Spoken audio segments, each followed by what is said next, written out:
Štai ir atvykom į Mikalojaus Katkaus sodybą memorialinį muziejų, esantį Ažytėnų kaime, Krakių seniūnijoje.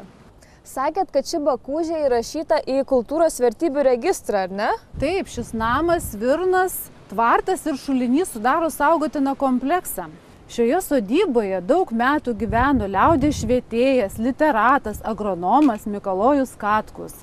Taip maždaug atrodė XIX amžiaus pabaigos, XX amžiaus pradžios pasiturinčio ūkininko sodyba. Beje, Akvilė, bakūžė yra gryniausias vokiškas žodis. Dabar šis žodis yra priskiriamas prie senųjų svetimybių ir viešojo kalboje vartoti neteiktinas.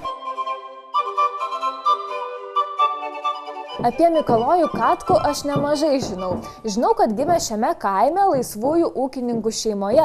Žinau, kad studijavo netgi Maskvoje – matematiką, žemdirbystę, miškininkystę, o grįžęs po mokslų į Ažytėnus visą gyvenimą ūkininkavo tėvo ūkyje. Spaudos draudimo metais platino Aušrą ir kitą draudžiamąją lietuvių literatūrą. Buvo įrengęs slaptą sandėlį knygnešiams, rinko tautosaką, žodžius, įvairią etnografinę medžiagą. Oho, kada esi apsiskaičiusi. Paprastai žmonės žino, kad Katkus parašė etnografinę apybraižą Balanos gadynė ir tiek. Gadynė pasenęs žodis. Dabar sakoma amžius, laikas, laikotarpis. Beje, Katkus nekartą buvo kalintas už politinę veiklą. Štai čia savo namuose Katkus buvo įrengęs pradžios mokyklą ir mokė apylinkės vaikus. Mikalojus Katkus daugelio buvo vadinamas lietuviškuoju Tolstojumi.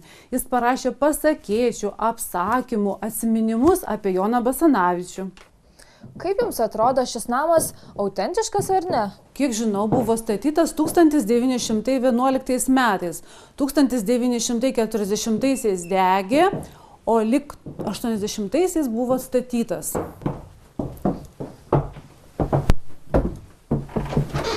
Oho, kaip girgžda, reiktų sutepti. Aš sakyčiau patepti.